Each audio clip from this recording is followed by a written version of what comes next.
যারা আগে বলছিল ছোটরা পারবে তো তারা এখন উল্টো গাউনি গাওয়া শুরু করেছে। এখন ভুরুকুচকে বলছে বড়রা কই।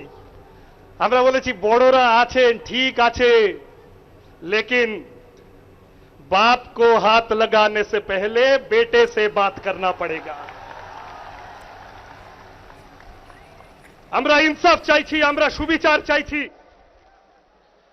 আমাদের রাজ্যে স্কুল কলেজে লাগাম ছাড়া ফি বাড়ছে। ডেভেলপমেন্ট ফি, অ্যাডমিশন ফি, ক্যাপিটেশন ফি, কম্পিউটার ফি, লাইব্রেরি ফি, তোলাবাজি ফি, ঢপবাজি ফি, রংবাজি ফি, হাজার হাজার টাকা বেসরকারীকরণ হচ্ছে একের পর এক স্কুল কলেজ।